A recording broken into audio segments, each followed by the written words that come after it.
los antecedentes del cliente y vamos a tomar todo lo que significan las actividades que hacen a un trabajo de auditoría. Para esto, ustedes tienen que tener clara la condición de a dónde queremos llegar en la fase de planificación, y eso es lo último que vamos a hacer hoy en día.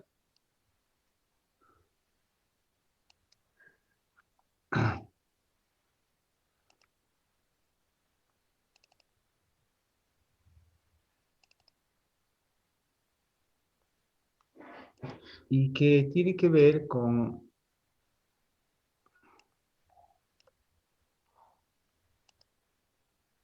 identificar las cuentas, los saldos de cuenta y transacciones significativas, ¿no?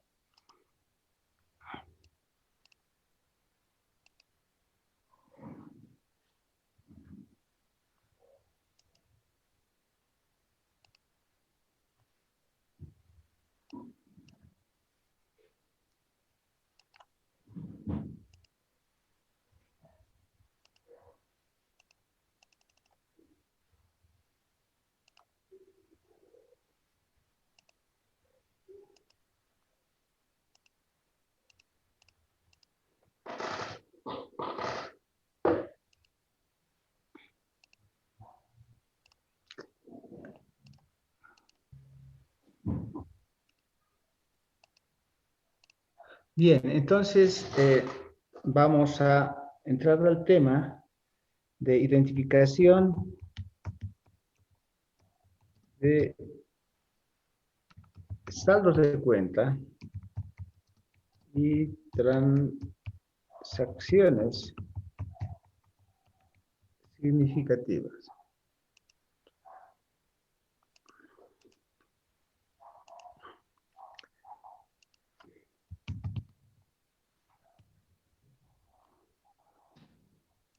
Todo esto basado siempre en la guía. Voy a compilar parte de la guía 1.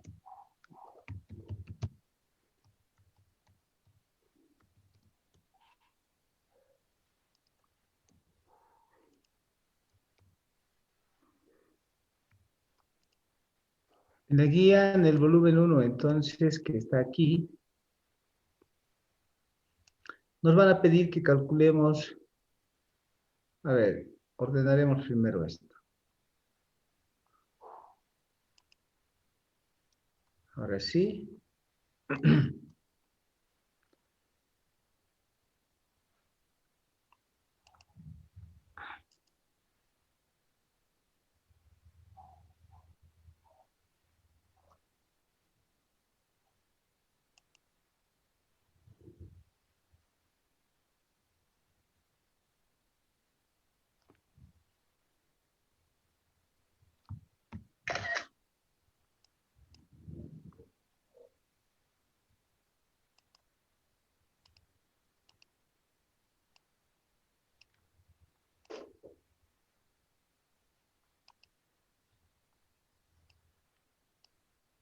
¿Dónde está nuestra toma?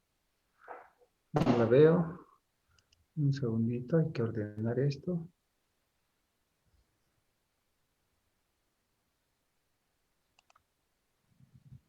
Ahí está.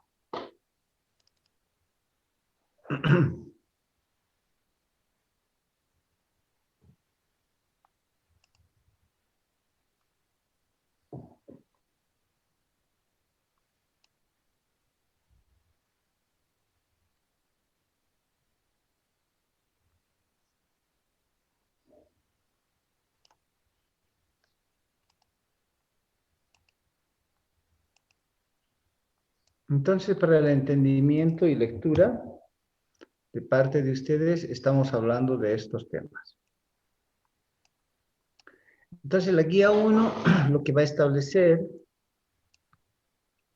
es en el proceso de la auditoría en sí, basada en riesgos, en el entendimiento claro de lo que es control interno, que lo vamos a hacer en sus 3 niveles en un determinado momento. Hay que entender bien que Para eso tenemos que saber asociar a las aseveraciones y para identificar las cuentas que son significativas, consideramos la materialidad y el riesgo de auditoría. A mayor riesgo, menos materialidad. A menor riesgo, más grande la materialidad. A mayor riesgo, más pruebas de auditoría y por lo tanto hay que hacer un cálculo de materialidad menor. A menor riesgo, hay que hacer entonces menos pruebas de auditoría y la materialidad es mayor. Esa es la idea. Y ahora estamos ingresando a esto que es, como ejemplo, simplemente la valoración de riesgos, cómo es que se realiza ese procedimiento y finalmente qué significa responder a los riesgos. Si bien es cierto, esto se tiene en primera instancia en el volumen 1, el volumen 2 es mucho más concreto con relación a esto. ¿Ok? El volumen 2, la guía del volumen 2, que la vamos a ver ahora.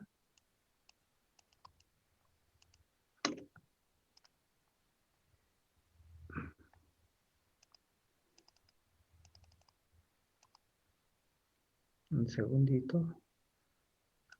Hay alguien que quiere acceder, pero no podemos dejarlo.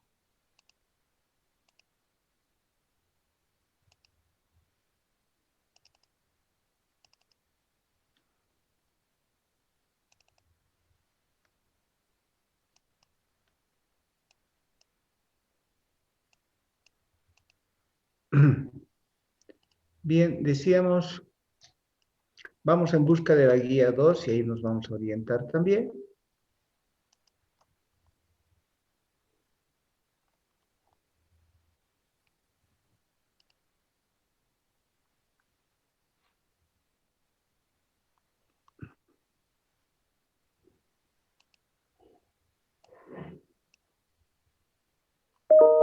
Ahí está el volumen 2.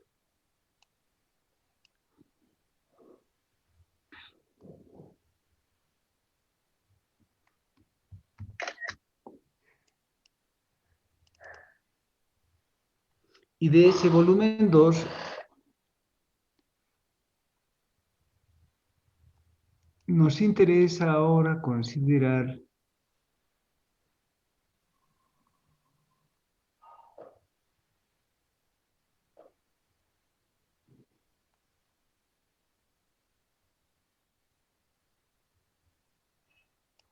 eso.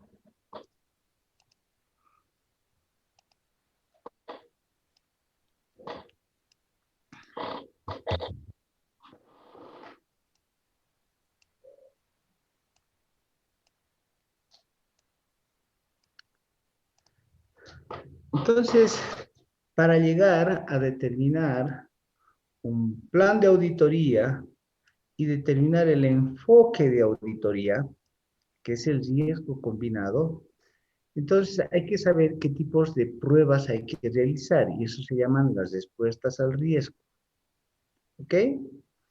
En todo caso, ahorita estamos en la siguiente fase.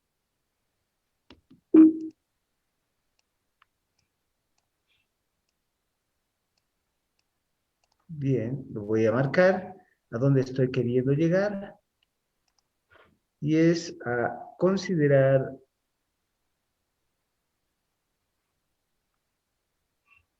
los riesgos inherentes, ¿ok? Evaluar los riesgos inherentes y de ahí solamente seleccionar los riesgos que son significativos, ¿ok? Esos tres.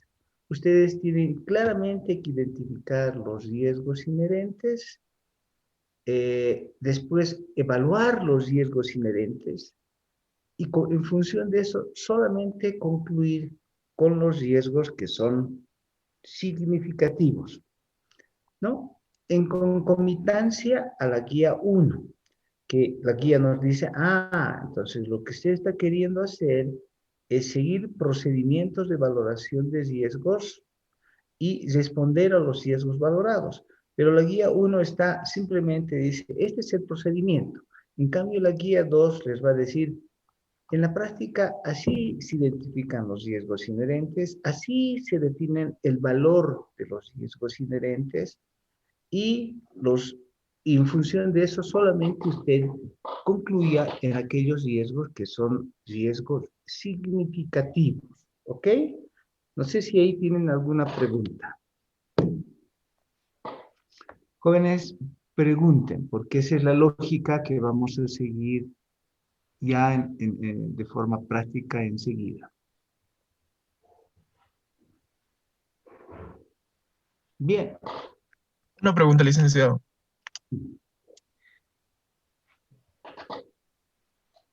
Sí le escucho. Usted dice que para identificar los riesgos, o bueno, para considerar los riesgos inherentes, tenemos que seguir como una pauta, que sería primero valorar, evaluar y determinar quiénes son significativos. Dependiendo del tipo de cuenta, ¿siempre se va a repetir lo mismo? ¿Siempre hay el mismo orden? ¿O hay alguna variación o alguna desviación? No, la orden va a ser 8, 9, 10. Ese es el orden. O sea, primero 8, segundo 9 y después 10, como está marcado ahí. Siempre, siempre, siempre. ¿Ok? Ya estoy bien. Primero, identificar el riesgo. ¿Qué es lo que vamos a hacer ahorita como práctica, no? Pero ya después, a partir de mañana, ya vamos a entrar en el buró en sí y ahí vamos a hacer el trabajo integral. Ahorita simplemente estamos tomando conocimientos aislados, como lo hemos hecho hasta ahora. Pero la 8, 9 y 10 es la secuencia. Identifique los riesgos inherentes, luego evalúe los riesgos inherentes y de ahí solo seleccione aquellos riesgos que son significativos, ¿no? A los que se va a dar mayor énfasis por el riesgo, obviamente. Más preguntas, jóvenes.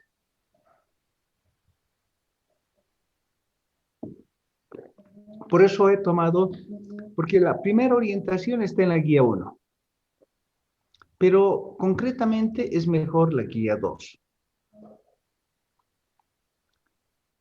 ¿Ok?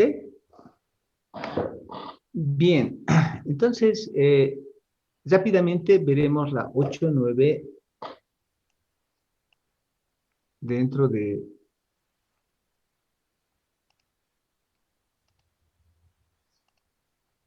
este trabajo que queremos realizar.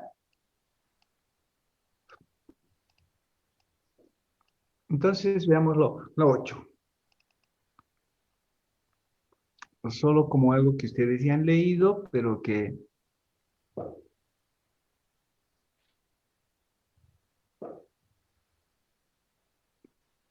ahí está. Que lo vamos a repasar, ¿no?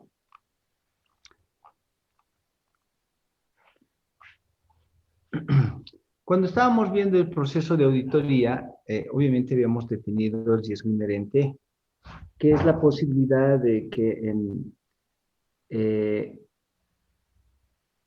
no se cumplan con los objetivos cuando eso se trata a nivel de negocio, que es la posibilidad de que no se logren objetivos a nivel de procesos, y a nivel de estados financieros, la posibilidad de que los estados financieros contengan errores o irregularidades, ¿sí? Sin considerar el control interno. ¿Dónde está este procedimiento? ¿Sí? Si estamos hablando de fraude, o sea, de posibilidad de irregularidad, está en la 240. Y si estamos hablando de, en general, de tratar de buscar aquellos riesgos que son riesgos de incorrección material, está en la 315. Son las normas que dominan esta condición. Y en la 200, cuando definamos el proceso de auditoría, entonces ahí está la definición de qué es riesgo inherente Y una característica es, aquí no hay que considerar el control interno, simplemente hay que tomar por su naturaleza el riesgo.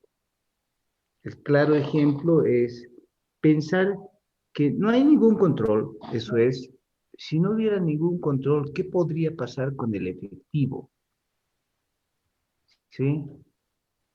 Eh, entonces, um, ejemplo en la condición, es, claro, pareciera que ser un absurdo en lo que es el efectivo, porque siempre uno ya tiene la susceptibilidad de que alguien pueda robarse el dinero en efectivo. Pero supongan ustedes como que no hay controles. Tienen 100.000 bolivianos y lo dejan en la mesa, en el escritorio o donde sea, porque tienen tal grado de confianza. Pero la pregunta es, si ustedes dejan 100.000, 1.000.000 de bolivianos sobre una mesa, en algún lugar abierto, sin controles, ¿qué pasaría? Es la pregunta. A ver, lo dejan una semana y vuelven a la siguiente semana.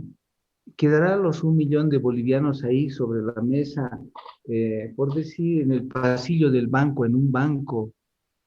Lo más probable es que no hay el dinero, ¿no? Estamos hablando de la aseveración de existencia. Se vería muy dañada la aseveración de existencia porque es lógico pensar que por su naturaleza el dinero es de alto riesgo inherente en cuanto a la aseveración de existencia. ¿De acuerdo? O en inventarios, por decir. Si ustedes producen leche en inventarios, ¿ustedes creen que como inventario la leche la puedan dejar a la intemperie? Y seguramente algo le va a pasar después de una semana a la leche. Entonces hay una probabilidad alta de que la leche se dañe porque el riesgo inherente por su naturaleza de la leche, ¿no es cierto? Es un producto que se daña fácilmente. O el pan, o la carne, que no es lo mismo tener, por ejemplo, fierro. Si ustedes venden en una ferretería fierro, si todo lo que significa ese tipo de material de construcción, ladrillos, hierro, qué sé yo, lo pueden dejar a la intemperie y hay riesgo de que se dañe, hay riesgo de existencia y la respuesta va a ser, el riesgo existe, pero daño va a ser bajo. El riesgo va a ser bajo. ¿Por qué? Por la naturaleza. ¿Sí? Si ustedes tuviesen, por decir, hay una teoría en materia de transporte, ¿sí? ¿Por qué Bolivia, por ejemplo, tiene en materia de transporte, no tiene mucho transporte en ferrocarriles? Antes, el mejor transporte de ferrocarriles era desde la estación central que teníamos, que ahora está abandonada y ahí está el parte del teleférico, pero eso tenía mucha actividad antiguamente, ¿no? Yo recuerdo que corríamos y teníamos que hacer mucha cola para comprar un boleto para subir al tren y que nos lleve hasta Oruro, ¿ok? Entonces íbamos y, bueno, finalmente comprábamos y el tren de pasajeros tardaba hasta Oruro, por decir algo así como 8 a 10 horas en llegar hasta Oruro, porque primero iba lentamente desde la ciudad de La Paz, pasando por Viacha, y lentamente llegaba hasta Oruro en 8 a 10 horas. ¿Está bien? Entonces, en estos tiempos ya no hay el transporte hacia Oruro mediante ferrocarril, porque obviamente los buses llegan en 3 horas. Si uno toma un auto veloz, llega hasta en hora y media o 2 horas. ¿Ok? Rápidamente hasta Oruro. Entonces, ¿quién se le va a ocurrir ir en tren hasta Oruro? En realidad, por su naturaleza, ¿no? Uno podía llegar tarde y ese es el riesgo inherente. Pero, pero, pero, ¿y qué pasa con el transporte de carga? ¿No? Si bien es cierto, los pasajeros se molestarían en llegar en 10 horas hasta Oruro, y la carga de, por decir, minerales que se transporta y se saca del país, yendo hasta Chile, el minerales son rocas envueltas en realidad, que van en bruto. La carga no se queja. Puede estar tardando, llegando a Oruro una semana, 2 semanas, de Oruro a Chile 2 meses. La carga no se queja y está a la intemperie. Por lo tanto, no hay un riesgo inherente de transportar carga. Sí hay un alto riesgo inherente de transportar pasajeros, que es diferente. ¿Por qué? Por la naturaleza. ¿De acuerdo? Entonces, y así uno puede pensar en el activo fijo, por decir, ¿qué riesgo inherente hay en cuanto a la existencia de terrenos? ¿No? Los terrenos. Cuando uno hace una auditoría y tiene que pensar en la existencia de terrenos o edificios, ni los terrenos ni los edificios se mueven. Entonces, el riesgo inherente de que un terreno o un edificio exista es bajo. ¿Ok? El riesgo inherente es bajo. Así se toma en cuenta. Ahora ya les decía, el riesgo inherente de dejar a la intemperie efectivo es pues un riesgo alto. El riesgo de inventario suele ser un riesgo alto según la naturaleza y el tipo del inventario. No todos los inventarios tienen el mismo riesgo. El riesgo de prestar dinero. Que venga una persona a mi empresa y entre diga, quiero al crédito, qué sé yo, a ver, 2 televisores. Venga, pase y aquí está. Tan fácil como eso. No lo es, ¿de acuerdo? Porque el riesgo inherente de incobrabilidad es alto. Ahora, después, mucho después, ¿qué tengo que hacer? Ponerle controles, claro. Tengo que hacer evaluaciones del cliente, etcétera, pero eso es control y eso tiene su propio riesgo, ¿ok? Entonces, es clave el hecho de que ustedes entiendan que esto que es el riesgo inherente, ¿sí? Es de la susceptibilidad de que una aseveración, en ese caso la aseveración de existencia, evaluación, etcétera, sobre una transacción o saldo de cuenta, ahora estamos hablando específicamente, o transacción o saldo de cuenta, transacción de ingresos, por ejemplo, transacción de gastos, por ejemplo, si tenga una representación errónea. Los gastos, por ejemplo, ¿no? ¿No será que hay hasta fraude en los gastos? ¿Por qué muchas personas quisieran ser parte de las compras? Porque se dice que las compras uno puede comprar y, bueno, entrar en concomitancia con las ferreterías o las tiendas de tal manera de que uno pueda hasta generar comisiones. O comprar algo en 100,000 y después declarar que eso es 1,000,000. Por su naturaleza, esos gastos tienen alto riesgo inherente, ¿ok? Al problema de integridad, a la aseveración de evaluación. Entonces, los estados financieros tendrían una representación errónea. Eso es el riesgo inherente, ¿de acuerdo? En los saldos de cuenta ya les dije, lo mismo puede suceder con los pasivos, que hayan pasivos que no estén registrados y todo eso. Y que puedan ser de importancia relativa. Aquí está el hecho de que los riesgos pueden ser significativos, ya sea en forma individual o en agregado. Eso quiere decir que podían ocurrir un riesgo, pero se suma otro y otro y hace un gran riesgo, ¿de acuerdo?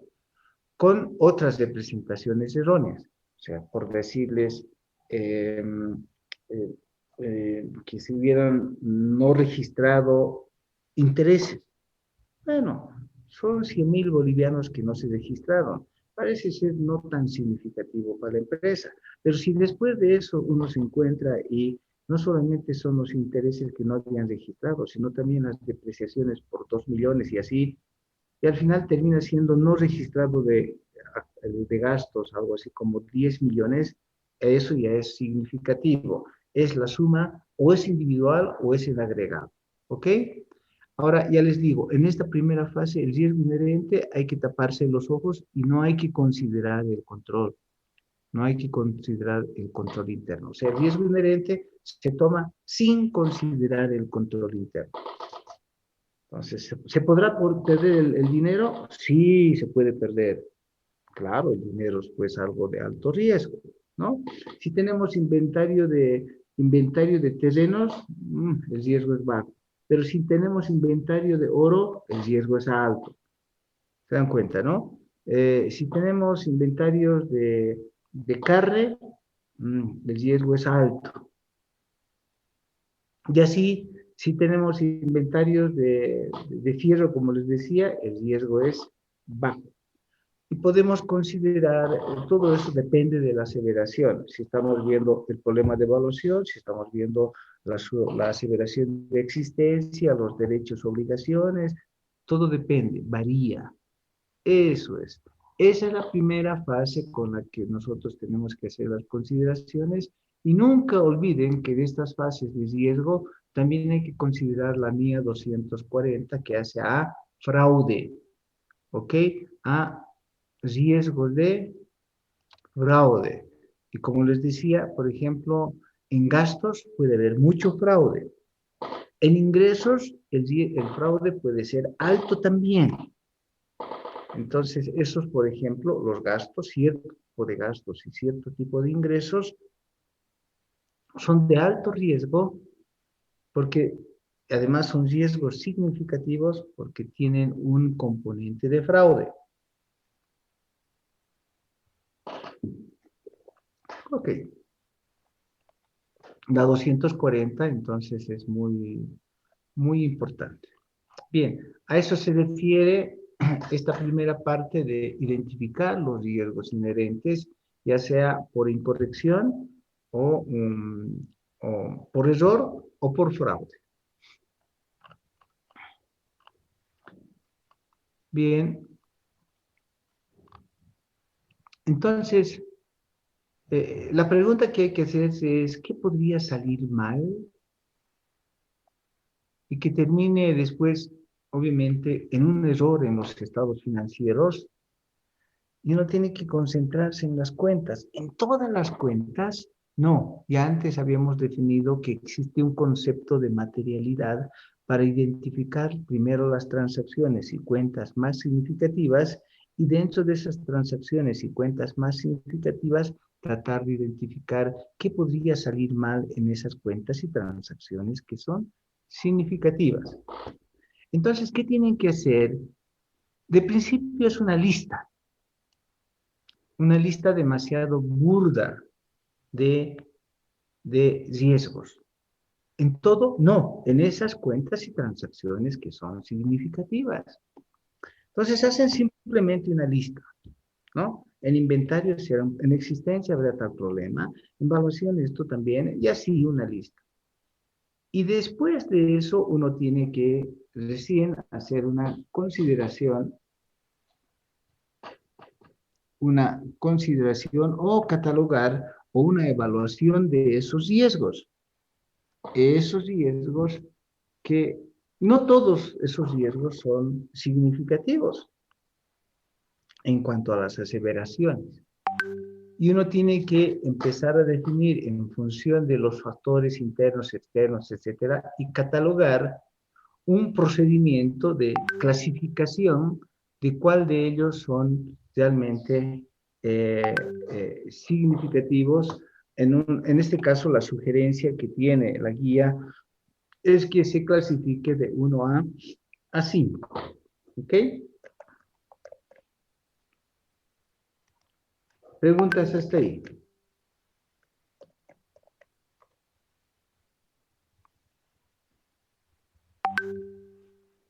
No, no hay. Bien, está en la guía. Simplemente les estoy traduciendo lo que establece la guía. ¿Sí? Entonces, la primera labor que hay que hacer es identificar los riesgos, pero hay que ser también secuencial y hay que ser selectivo, ¿de acuerdo? Entonces, identificando los riesgos, pero de aquellas cuentas que son más, las cuentas, saldos de cuenta y transacciones que son más significativas. Entonces,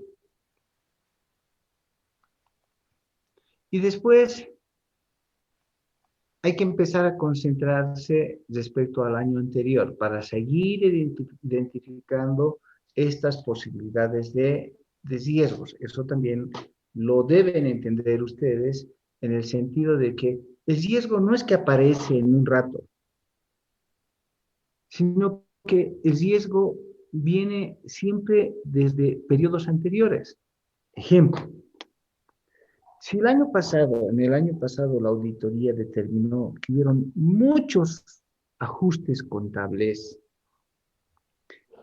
si el año pasado hubo muchas observaciones de control interno, eso quiere decir que los sistemas tienen alto riesgo. Y entonces uno puede definir que el riesgo, catalogarlo en categoría 5, ¿de acuerdo? Como de riesgo alto. Entonces, ya saben ustedes, los riesgos pueden ser de 3 niveles. Riesgos a nivel de negocios, riesgos a nivel de procesos, riesgos a nivel de estados financieros. Entonces, los riesgos a nivel de negocio tienen que ver con Pareto. Pareto en el sentido de que hay factores internos, externos que hacen al movimiento del negocio, pero en la parte superior. ¿Ok?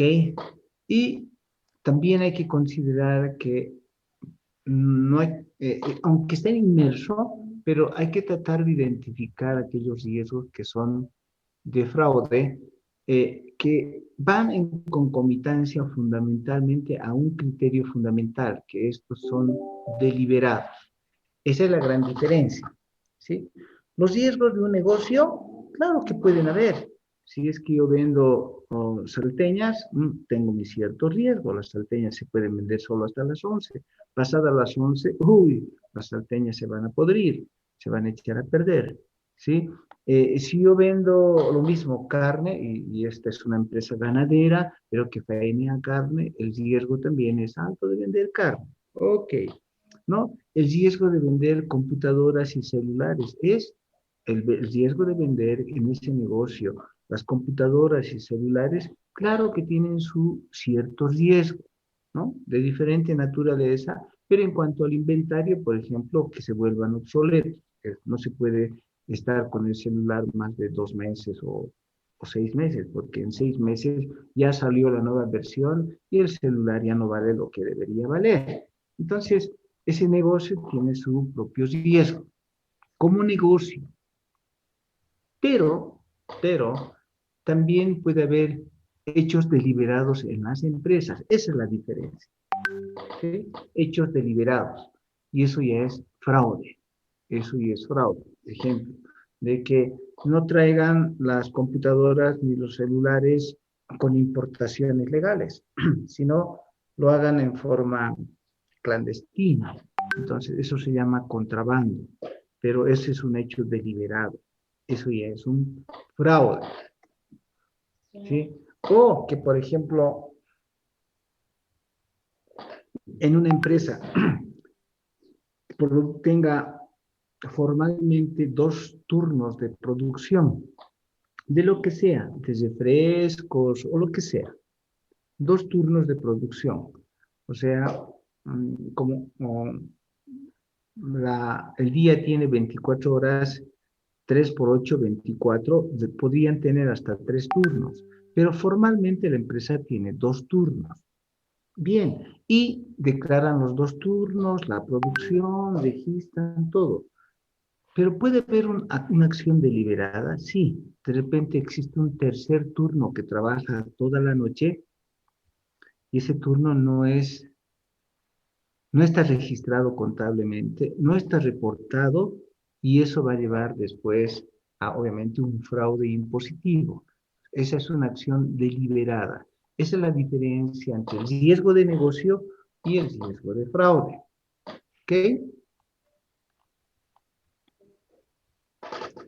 Entonces, tanto el riesgo de negocio como el riesgo de fraude va a tener, pues, puede tener un efecto de error material en los estados financieros.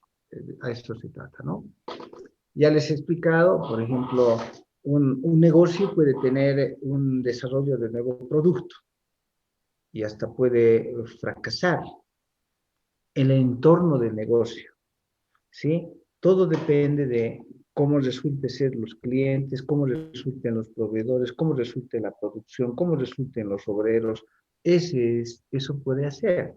Estaba viendo, por ejemplo, la anterior semana, que en esto de los pollos, por ejemplo, pollos Copacabana, el hecho de que se desarrolle una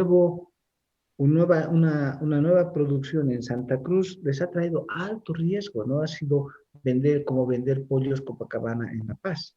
Vender pollos Copacabana en La Paz es de bajo riesgo, pero tratar de vender pollos en Santa Cruz es de alto riesgo.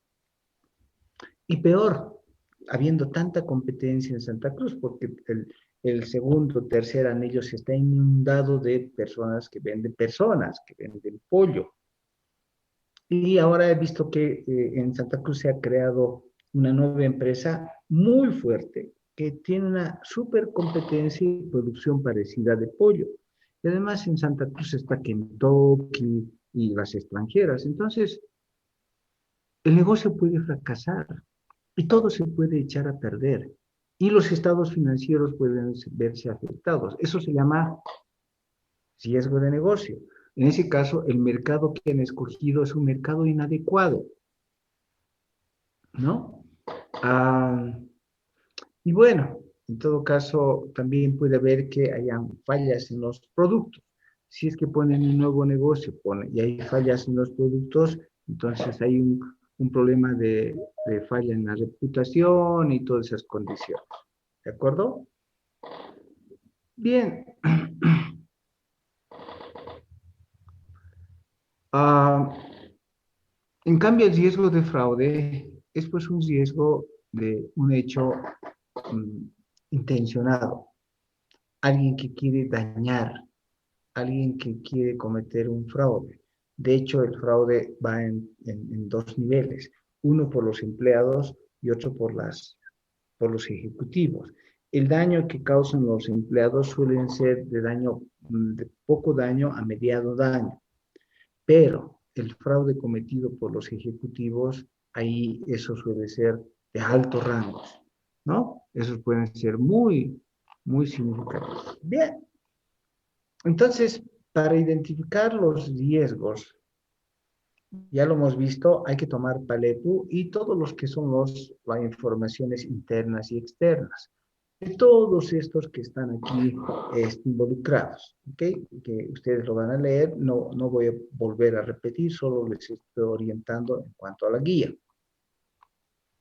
¿no? Bueno, aquí ya tiene, en cada uno de estos elementos, ustedes tienen que identificar los diferentes riesgos inherentes, ¿sí? Los diferentes riesgos inherentes. A ver, por ejemplo, uno de los factores, por ejemplo, es la visión y misión, ¿de acuerdo? Entonces, ustedes dirán, ¿y qué tiene que ver esto? Fácil. A nivel de negocios, todos los negocios tienen visiones y objetivos estratégicos. Su visión, por ejemplo, es querer ser la empresa líder. Su visión es querer tener un crecimiento del 200%.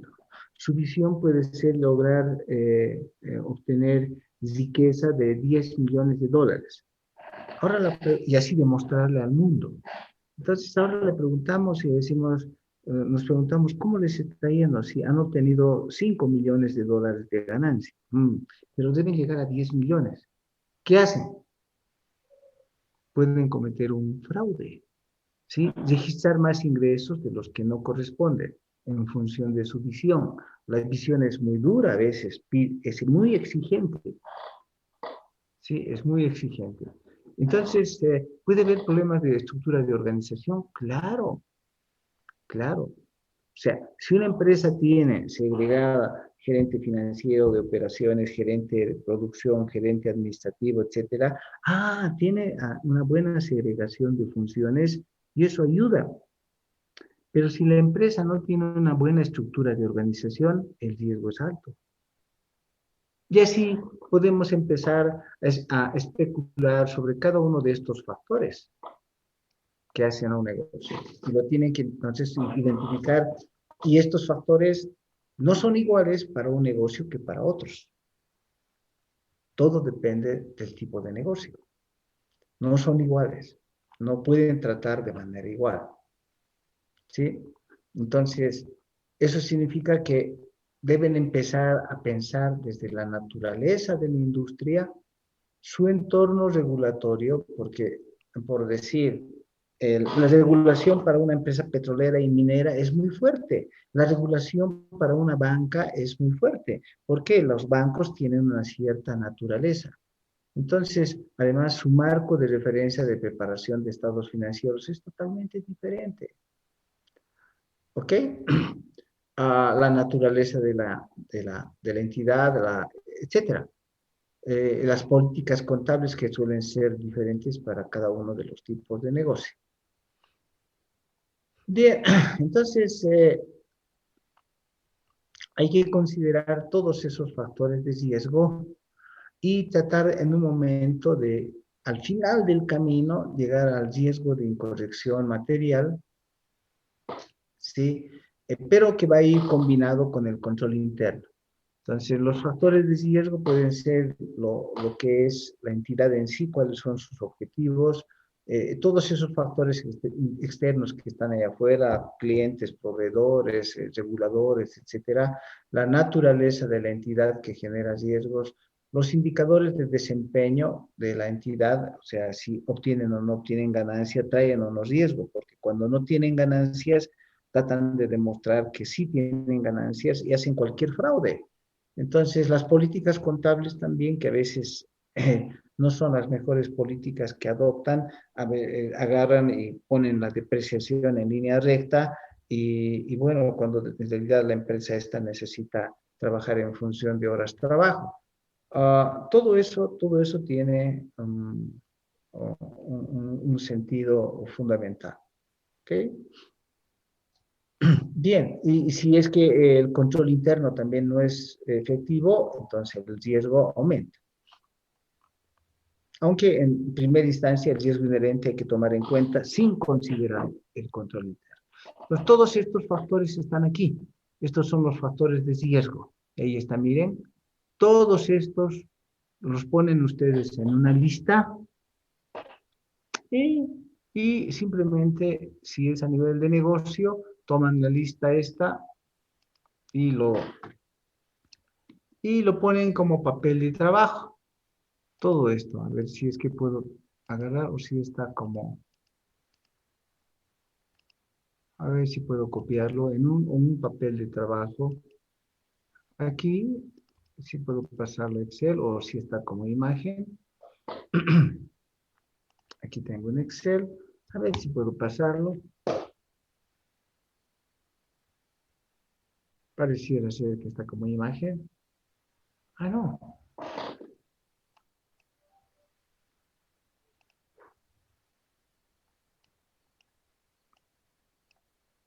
Ahí está. Qué bueno que no está como imagen. Entonces,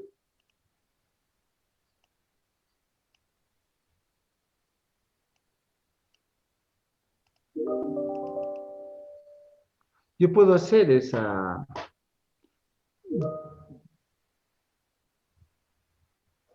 Ok, yo puedo tomar estas condiciones y aquí poner y definir si para el tipo de empresa que yo vaya a evaluar, estas son adecuadas.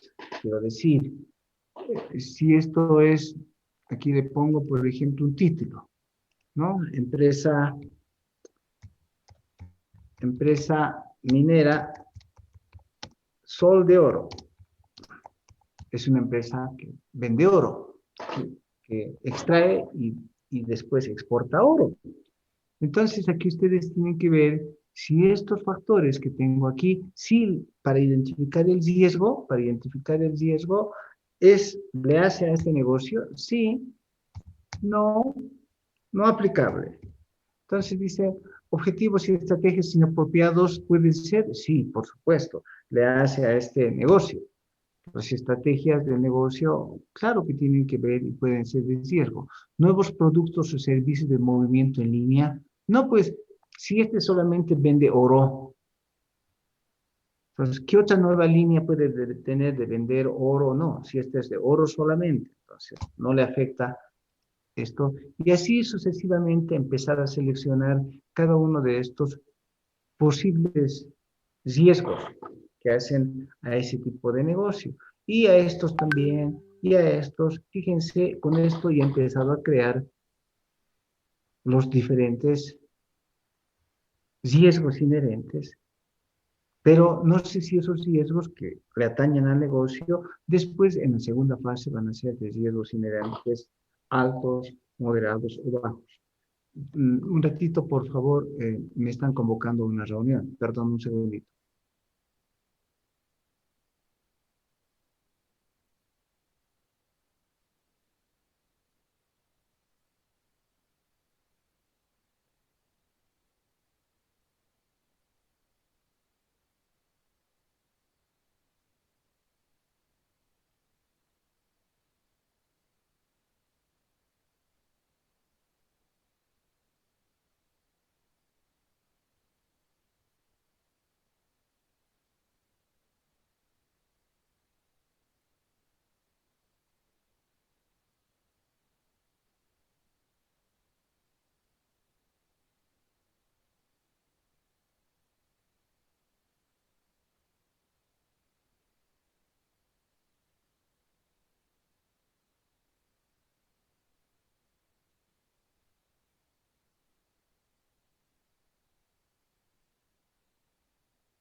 Bien, entonces, ¿qué clientes habíamos hecho antes nosotros?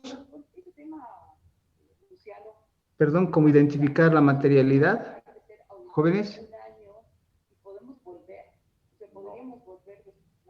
Un viñedo. Bueno, eran cinco empresas, ¿no? Les Sí, voy a tienes pedir, razón. porque me están llamando a una reunión inmediatamente, les voy a pedir que para el día de mañana, por favor, identifiquen, tomen esta lista de la guía esta, toda la lista, y discutamos mañana esta condición, si corresponde o no a cada uno de ellos. Los tengo que dejar porque tengo esta urgencia que me están pidiendo y voy a tener que atender, no me queda otra alternativa.